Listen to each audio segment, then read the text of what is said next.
ആസന മാതാവിനും ഈശോയ്ക്കും നന്ദി. എൻ്റെ പേര് ബൈജൂഷ്. ഞാൻ പൊൻകുന്നം തിരുക്കുടുംബ ദേവാലയ അംഗമാണ്. ഞാനിപ്പോൾ ഈ സാക്ഷ്യം പറയാൻ വന്നിരിക്കുന്നത് ഓസ്ട്രേലിയയിലെ ബ്രിസ്ബണിൽ നിന്നാണ്. ഞങ്ങൾ കുടുംബസമേതം ഏതാനും വർഷങ്ങളായിട്ട് ഓസ്ട്രേലിയയിലാണ്. ഞാൻ ഓസ്ട്രേലിയയിൽ ഏതാനും കരാട്ടെ സ്ഥാപനങ്ങളും എക്സസൈസ് പ്രോഗ്രാമുകളും ഒക്കെ നടത്തുന്ന ഒരു കരാട്ടെ ഇൻസ്ട്രക്ടറാണ്. 2022 ഡിസംബർ അവസാനം ഞങ്ങൾ അവധിക്ക് നാട്ടിലേക്ക് വരികയാണ്. അപ്പോൾ എപ്പോൾ നാട്ടിലെത്തിയാലും ഒരു ധ്യാനം കൂടിയിട്ടേ ഞാൻ തിരിച്ചു പോകാറുള്ളൂ.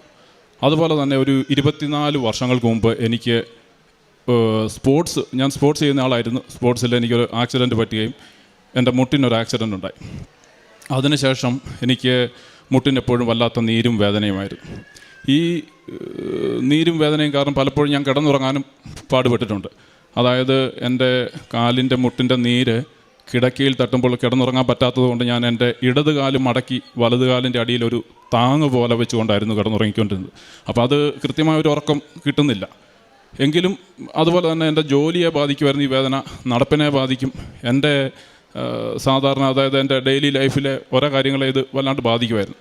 അപ്പോൾ ഇതൊരു വലിയ കാര്യമാക്കി തന്നെ എടുത്തുകൊണ്ട് പാലായിലുള്ള ഒരു പ്രമുഖ ഹോസ്പിറ്റലിലെ ഒരു അസ്ഥിരോഗ വിദഗ്ധനുമായിട്ട് അപ്പോയിൻമെൻ്റ് എടുത്താണ് ഞങ്ങൾ ഇവിടേക്ക് എത്തിയത്.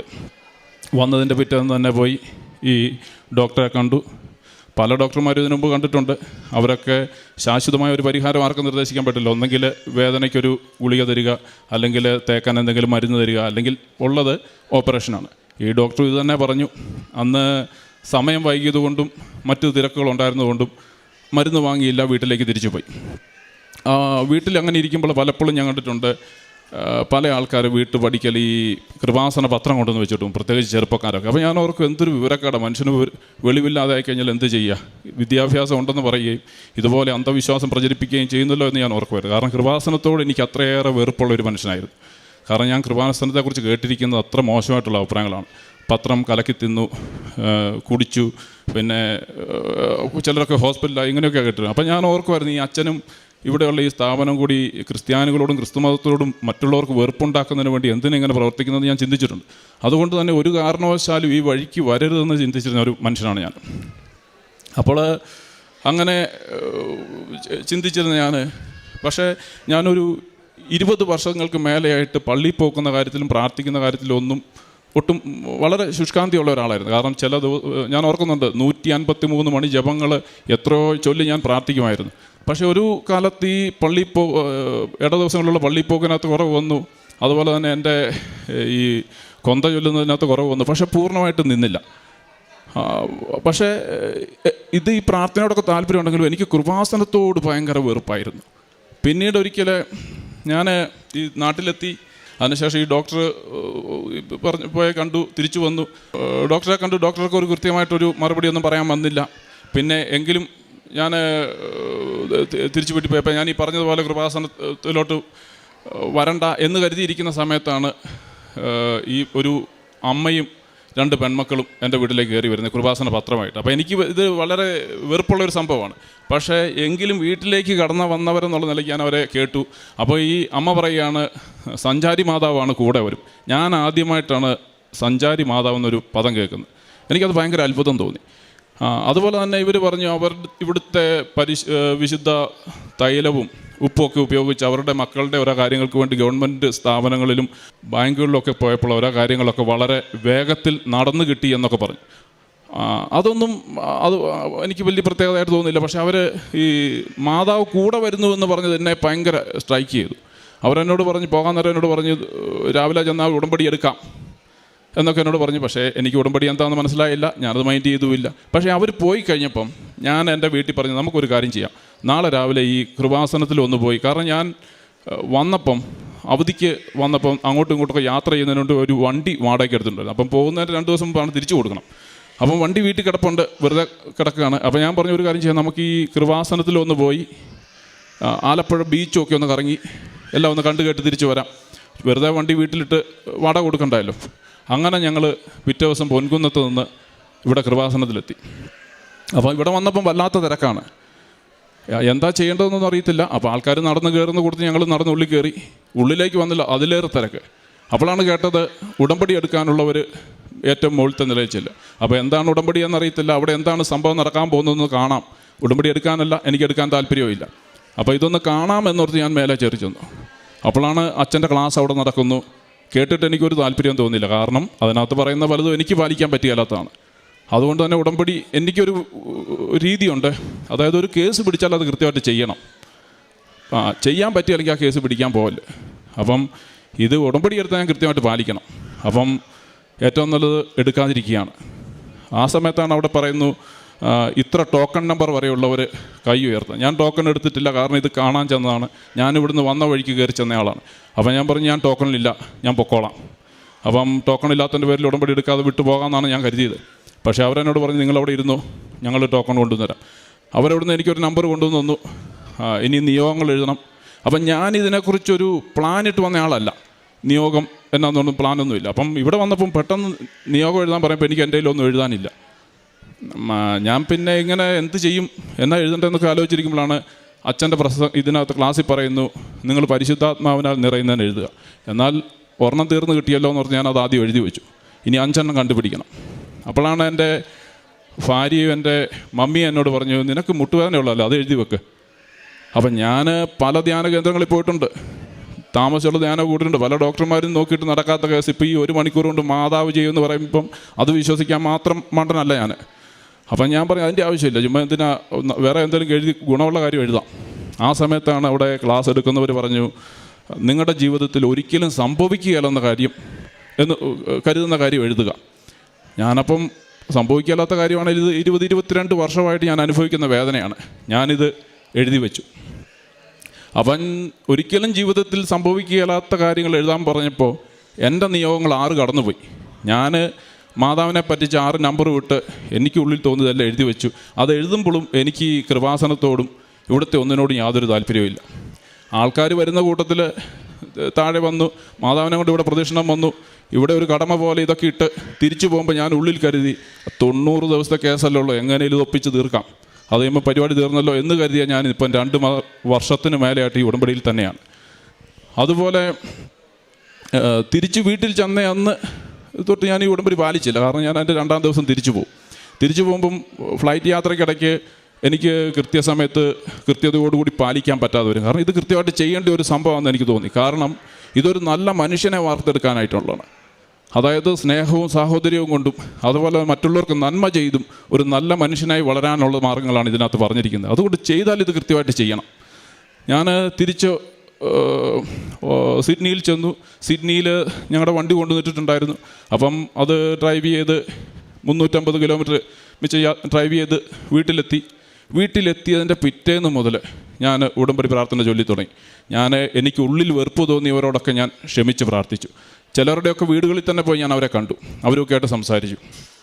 എൻ്റെ പ്രാർത്ഥനകൾ തുടർന്നു. എൻ്റെ ബാക്കി കാര്യങ്ങളെല്ലാം ഭംഗിയായിട്ട് ഞാൻ കൊണ്ടുപോയി. കുറച്ച് ദിവസം കഴിഞ്ഞപ്പം എൻ്റെ ഭാര്യ എന്നോട് ചോദിച്ചു ഇപ്പം മുട്ടിൻ്റെ വേദന എങ്ങനെയുണ്ട്. അന്നേരമാണ് ഞാൻ ഓർക്കുന്നത് എനിക്ക് മുട്ടിന് വേദന ഉണ്ടായിരുന്നു, ഇപ്പം ഇല്ല. എനിക്ക് ഭയങ്കര അത്ഭുതം തോന്നി. കാരണം ഞാൻ ഇത്ര ദൂരം ഫ്ലൈറ്റ് വരുമ്പോൾ അല്ലെങ്കിൽ ഇത്ര ദൂരം ഡ്രൈവ് ചെയ്താൽ തീർച്ചയായിട്ടും എനിക്ക് കാലിൻ്റെ മുട്ടിന് നീരും വേദനയും വരേണ്ടതാണ്. അത് സംഭവിച്ചിട്ടില്ല. എനിക്ക് ഭയങ്കര അത്ഭുതം തോന്നി. ഉടനെ നമ്മൾ സാധാരണ കുത്തിയിരിക്കുകയൊക്കെ ചെയ്യുന്ന പോലെ കുത്തിയിരിക്കുക എഴുന്നേൽക്കുകയൊക്കെ പലതവണ ചെയ്തു. കരാട്ടയ്ക്കകത്തുള്ള എക്സസൈസ് പോലെ സൈഡ് സെറ്റ് പോലുള്ള എക്സസൈസുകളൊക്കെ കുറേ ചെയ്ത് നോക്കി. കാലുകൊണ്ട് കുറേ കിക്കെല്ലാം ചെയ്ത് നോക്കി. എനിക്ക് യാതൊരു വേദനയില്ല. ഭയങ്കര അത്ഭുതം തോന്നി. ഞാനോർത്ത് മാതാവ് ചില്ലറക്കാരിയല്ലല്ലോ, ഭയങ്കര പണിയാണല്ലോ പണിതിരിക്കുന്നത്. അപ്പം ഞാൻ മാതാവിന് നന്ദി പറഞ്ഞു. കുറേ വർഷങ്ങളായിട്ട് ഞാൻ എൻ്റെ വലതുകാലം ഉപയോഗിച്ച് അങ്ങനെ കാര്യമായിട്ടൊന്നും ചെയ്തിട്ടില്ല. കാരണം എനിക്കതുപോലെ വേദനയുള്ള ഒരാളാണ്.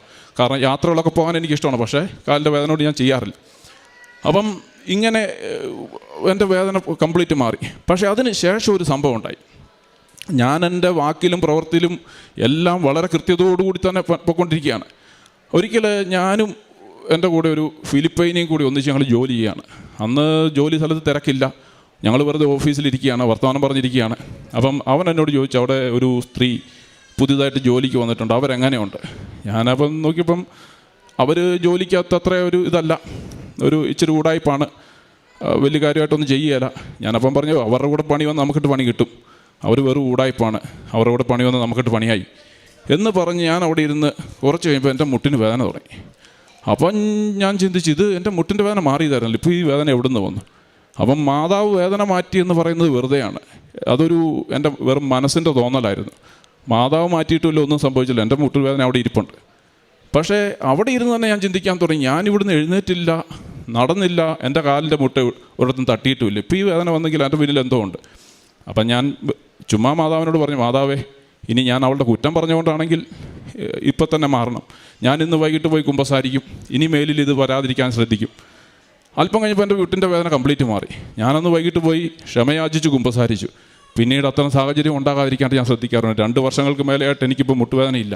എൻ്റെ കാലുകൊണ്ട് ഞാൻ ഓടാൻ പോകും, എക്സസൈസുകൾ ചെയ്യും, മുട്ട് നന്നായിട്ട് ഉപയോഗിക്കുന്ന രീതിയിലുള്ള ക്ലാസ്സും എല്ലാം നടത്താറുണ്ട്. ഒരു പ്രശ്നം എനിക്ക് പിന്നീട് ഉണ്ടായിട്ടില്ല. അതിന് അമ്മ മാതാവിനും ഈശോയോട് ഞാൻ ഏറെ നന്ദി പറയുകയാണ്. അതുപോലെ തന്നെ ഉള്ളായിരുന്നു, ഈ ഉടമ്പടിയിൽ തന്നെ വെച്ചായിരുന്നു എൻ്റെ മകളുടെ എക്സിമ, ശരീരത്ത് കാലിലും കയ്യിലും എല്ലാം ചൊറിഞ്ഞു പൊട്ടുമായിരുന്നു. അപ്പം ഞാനത് വെറുതെ വെച്ചു. അപ്പം വെച്ച് എന്താണെങ്കിലും ഇവിടുത്തെ വിശുദ്ധ തൈലവും ഉപ്പും തേനും ഒക്കെ ഉപയോഗിച്ചിട്ടുണ്ട്. അവർക്ക് അതിന് വളരെ ആശ്വാസം കിട്ടി. അതുപോലെ എൻ്റെ മകൻ്റെ അലർജി രോഗം, അതിനും പൂർണ്ണ സൗഖ്യം കിട്ടി. അതുപോലെ എനിക്കൊരാഗ്രഹമായിരുന്നു, എൻ്റെ അപ്പനും അമ്മയും അവർ തന്നെ സ്വന്തമായിട്ട് താല്പര്യമെടുത്ത് ഞങ്ങളുടെ കൂട്ടത്തിൽ ഓസ്ട്രേലിയയിലേക്ക് വരണമെന്നുള്ളത്, അതും സംഭവിച്ചു.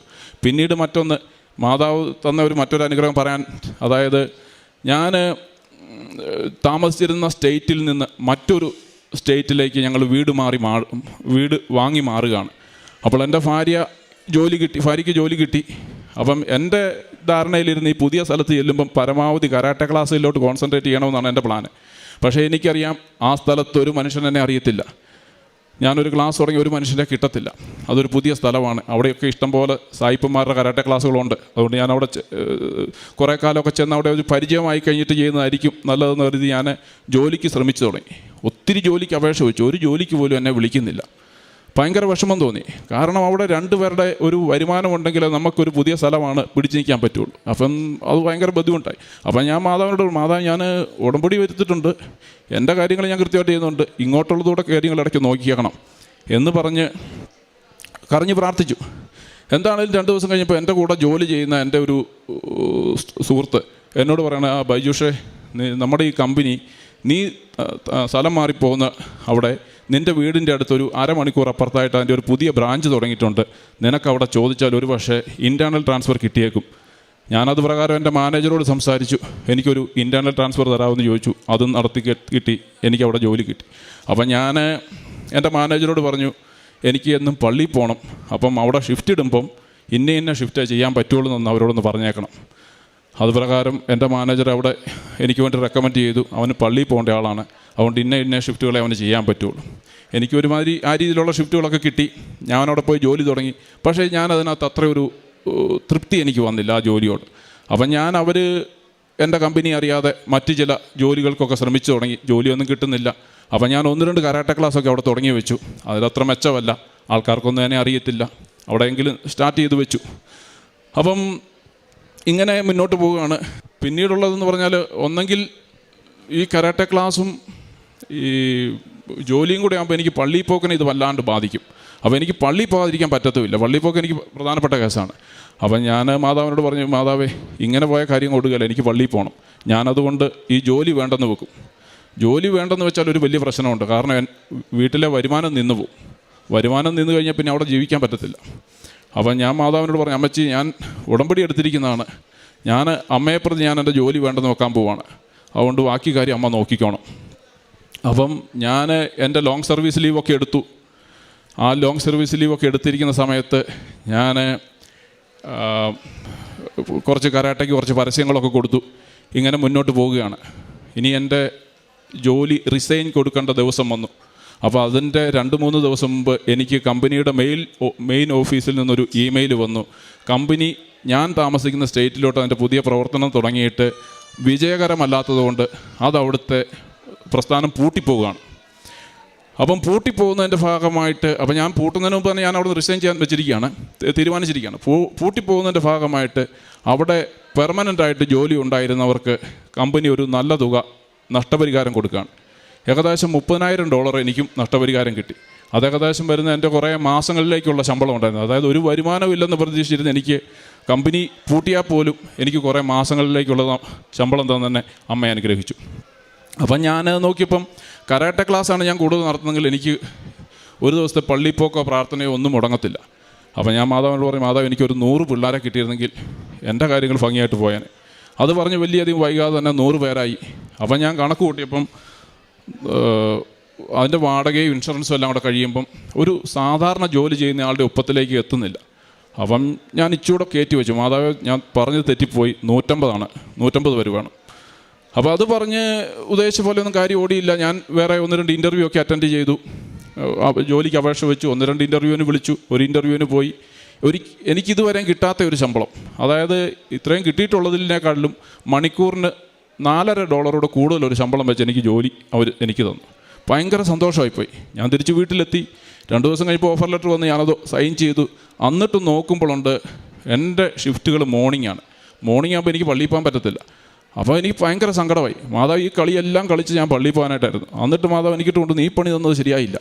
കാരണം പള്ളിയിൽ പോകണമെന്നല്ല ഒറ്റ ഉദ്ദേശത്തിലാണ് എൻ്റെ ഒരു പണി കളഞ്ഞ ഞാനിപ്പം ഇതിന് വന്നു. അന്നേരം ഇവിടെ എന്നെ ഈ നല്ലൊരു സംഭവം കാണിച്ചിട്ട് ഇത് ഇല്ലാതാക്കിയത് ഭയങ്കര മോശമായിപ്പോയി. എന്തെങ്കിലും ചെയ്താൽ പറ്റുള്ളൂ കേട്ടോ എന്ന് ഞാൻ വെറുതെ തമാശയ്ക്ക് പറഞ്ഞു. എന്താണെങ്കിലും ഞാൻ 150 ചോദിച്ചോടത്ത് അതെല്ലാം കടന്ന് എൻ്റെ അമ്മ എനിക്ക് എൻ്റെ ബിസിനസ്സിനെ മാത്രം കോൺസെൻട്രേറ്റ് ചെയ്ത് മുന്നോട്ട് പോകാനായിട്ടുള്ളൊരു വലിയൊരു അനുഗ്രഹം തന്നിട്ടുണ്ട്. ഞാൻ ആ കരാട്ടെ ക്ലാസ് മാത്രമായിട്ടും മറ്റുള്ള പ്രവൃത്തികളുമായിട്ട് മുന്നോട്ട് പോയിക്കൊണ്ടിരിക്കുകയാണ്.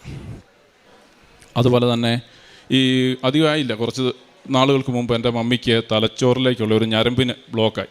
അപ്പം ഹോസ്പിറ്റലിൽ ചെന്നപ്പം എക്സ്റേ പോലെയുള്ള സംഭവങ്ങളൊക്കെ എടുത്തു. അപ്പം ബ്ലോക്കാണ്. അവിടുത്തെ മെയിൻ ഡോക്ടർ വന്നിട്ട് വേണം എന്താണ് ചെയ്യേണ്ടതെന്ന് നോക്കാൻ എന്ന് പറഞ്ഞു. അപ്പം ഞാൻ അവിടെ നിന്ന് light a candle prayer request ഇട്ടു. വലിയ അപകടങ്ങളൊന്നും ഇല്ലാതെ കാക്കണേ അമ്മേ, കാരണം ഞാൻ വേറൊരു ദേശത്തായിരിക്കുന്നത്, എനിക്കൊന്നും ചെയ്യാനില്ല, ആകെ ചെയ്യാനുള്ള പ്രാർത്ഥിക്കാമെന്ന് മാത്രമേ ഉള്ളൂ. വലിയധികം വൈകാതെ ഡോക്ടർ വന്നിട്ട് പറഞ്ഞു, ഇത് ചെറിയ മരുന്ന് കൊണ്ട് മാറാവുന്നതേ ഉള്ളൂ, അതുകൊണ്ട് വലിയ കുഴപ്പമില്ലാതെ മാറാവുന്നേ ഉള്ളൂ, പ്രശ്നമില്ല. മമ്മി 2 ദിവസം കഴിഞ്ഞപ്പോൾ ഡിസ്ചാർജായി വീട്ടിൽ പോയി, ഒരു കുഴപ്പമില്ലാതെ സന്തോഷമായിട്ടിരിക്കുന്നു. അതിനും അമ്മ മാതാവിന് ഞാൻ നന്ദി പറയുകയാണ്. ഇനി എൻ്റെ പ്രേക്ഷിത പ്രവർത്തനത്തിൻ്റെ കാര്യം പറഞ്ഞാൽ, ഞാൻ ഇവിടുന്ന് കിട്ടുന്ന കൃപാസന പത്രങ്ങൾ ഇംഗ്ലീഷും മലയാളവും വാങ്ങിക്കും. അതുപോലെ ചില സമയത്ത് ഇവിടുന്ന് എൻ്റെ സുഹൃത്തുക്കളെ കൊണ്ട് ഞാൻ അങ്ങോട്ട് അയപ്പിക്കും. അവിടെ മലയാളികൾക്കും ഇംഗ്ലീഷുകാർക്കൊക്കെ ഞാൻ കൊണ്ട് നടന്നു കൊടുക്കും. ചിലരൊക്കെ നിരസിക്കും, ഞാനത് മൈൻഡ് ചെയ്യാറില്ല.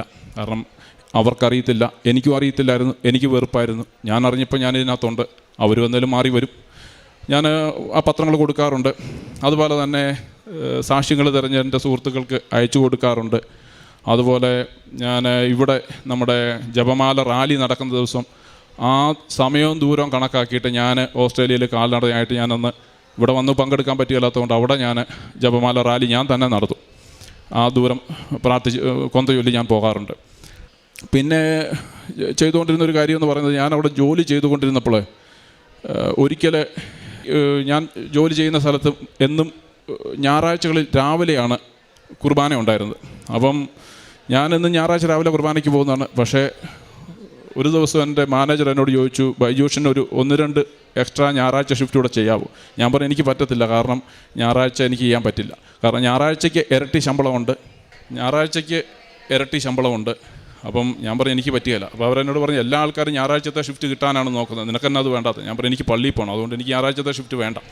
അപ്പോൾ അവരെന്നോട് ചോദിച്ചു, അപ്പം നീ ജോലിയുള്ള ദിവസങ്ങളിൽ എന്ത് ചെയ്യും? ഞാൻ പറഞ്ഞു ഞായറാഴ്ച ആ ദിവസങ്ങളിൽ ഞാൻ പോവും. അതായത് അവിടെ നിന്ന് ഒരു 90 കിലോമീറ്റർ അപ്പുറത്തൊരു പള്ളിയുണ്ട്, വൈകിട്ടാണ് കുർബാന. അപ്പോൾ ആ 90 കിലോമീറ്റർ അങ്ങോട്ട് ഡ്രൈവ് ചെയ്ത് അവിടെ പോയി കുർബാന അറ്റൻഡ് ചെയ്യും, തിരിച്ച് 90 കിലോമീറ്റർ ഓടിച്ച് തിരിച്ച് വീട്ടിൽ വരും. അതായത് 180 കിലോമീറ്റർ ഞാനൊരു ദിവസം ഒരു കുർബാനയ്ക്ക് വേണ്ടിയിട്ട് വണ്ടി ഓടിച്ച് പോകും.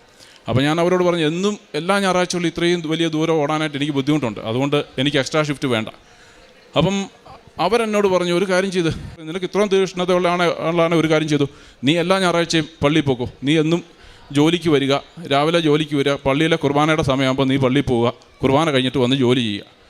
അപ്പം ഞാൻ 180 കിലോമീറ്റർ 2 ആഴ്ച പോയപ്പോഴേക്കും മാതാവ് എന്ത് ചെയ്തു, ഒരിക്കലും പോകണ്ടാത്ത രീതിയിൽ എനിക്ക് ആ ഒരു ജോലി അവിടെ ശരിയാക്കി തന്നു.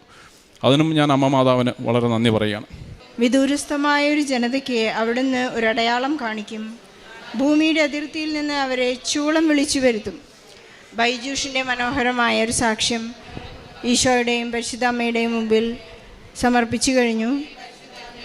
വളരെ വിശ്വാസത്തോടും തീക്ഷ്ണതയോടും കൂടി തൻ്റെ ഉടമ്പടി നിബന്ധനകൾ പാലിക്കുകയും എന്നാൽ വിശ്വാസമില്ലാതിരുന്നൊരു സമയത്തു നിന്നും വിശ്വാസത്തിലേക്ക് കടന്നു വന്ന ആ സമയത്തെ അദ്ദേഹം വളരെ കൃത്യനിഷ്ഠയോടും വിശ്വസ്തയോടും കൂടി പരിപാലിച്ചതിൻ്റെ ഫലമായി കാത്തു സൂക്ഷിച്ചതിൻ്റെ ഫലമായി ജീവിതത്തിൽ വന്ന മാറ്റങ്ങളെയാണ് ഇപ്പോൾ ഈശോയുടെയും പരിശുദ്ധ അമ്മയുടെയും മുന്നിൽ സമർപ്പിച്ചിരിക്കുന്നത്. ബൈജൂഷിൻ്റെ ജീവിതത്തിൽ ക്രിസ്തു രൂപപ്പെടുന്നത് വരെ താൻ ഈറ്റുനോവ് അനുഭവിച്ചുകൊണ്ടിരിക്കുന്നു എന്നൊരവസ്ഥയിലേക്ക് കടന്നു വരികയായിരുന്നു. കാരണം വേദനയുണ്ടായിരുന്ന സമയങ്ങളിൽ, കാൽമുട്ടിന് വേദനയുണ്ടായിരുന്ന സമയങ്ങളിൽ മാതാവിനൊരു പണിയിരിക്കട്ടെ എന്ന് പറഞ്ഞുകൊണ്ടാണ് ഉടമ്പടി എടുത്തത്. പക്ഷേ ഞൊടിയിടയിൽ വേദന മാറുകയും അതിനുശേഷം കുമ്പസാരത്തിൻ്റെ ഒരാവശ്യം, പശ്ചാത്തപിക്കുന്നതിൻ്റെ ഒരാവശ്യം തൻ്റെ ജീവിതത്തിലേക്ക് കടന്നു വരികയും വീണ്ടും വേദന തിരിച്ചു വരികയും പരിശുദ്ധാമ്മയോട് ഈശോയോട് മാപ്പ് ചോദിച്ചതിൻ്റെ ഫലമായി വീണ്ടും വിശ്വാസത്തിലേക്കും സ്നേഹത്തിലേക്കും തിരിച്ചു പോകാൻ സാധിക്കുകയും ചെയ്തു. പിന്നെ തൻ്റെ എല്ലാ തീരുമാനങ്ങളും ഈശോയോടും മാതാവിനോടും ചോദിച്ചിട്ടാണ് അദ്ദേഹം ചെയ്യുന്നത്. എനിക്ക് 100 പേര് വേണം, പിന്നെ വീണ്ടും കണക്ക് കൂട്ടി എനിക്ക് 150 പേരെ വേണം. ഇങ്ങനെയുള്ള കാര്യങ്ങളോ കൊച്ചു കൊച്ചു കാര്യങ്ങളെല്ലാം എപ്പോഴും മാതാവിനോട് സംഭാഷണം ചെയ്തുകൊണ്ട് വളരെ സ്പോണ്ടേനിയസ് ആയുള്ള ഒരു പ്രാർത്ഥന. അതുപോലെ വിശുദ്ധ കുർബാനയ്ക്ക് ഒരു ദാഹം, ഒരു വിശപ്പ്, എനിക്ക് കുർബാനയില്ലാതെ വേറെ ഒരു ജോലി വേണ്ട, എനിക്ക് ഈശോയാണ് എൻ്റെ ജീവിതത്തിലെ പ്രധാനപ്പെട്ട ഘടകം എന്ന് അദ്ദേഹം ഇവിടെ സാക്ഷ്യപ്പെടുത്തുന്നു. തൻ്റെ ജീവിതത്തിലേക്ക് കടന്നു വന്നിട്ടുള്ള എല്ലാ സന്തോഷ അനുഭവങ്ങളെയും എല്ലാ സാഹചര്യങ്ങളെയും ഇവിടെ ഈശോയ്ക്കും മാതാവിനും സമർപ്പിച്ചുകൊണ്ട് നമുക്കും ബൈജൂഷിനോടൊപ്പം നന്ദി പറഞ്ഞുകൊണ്ട് കൈയടിച്ചുകൊണ്ട് ഈ സാക്ഷ്യത്തിൽ നമുക്ക്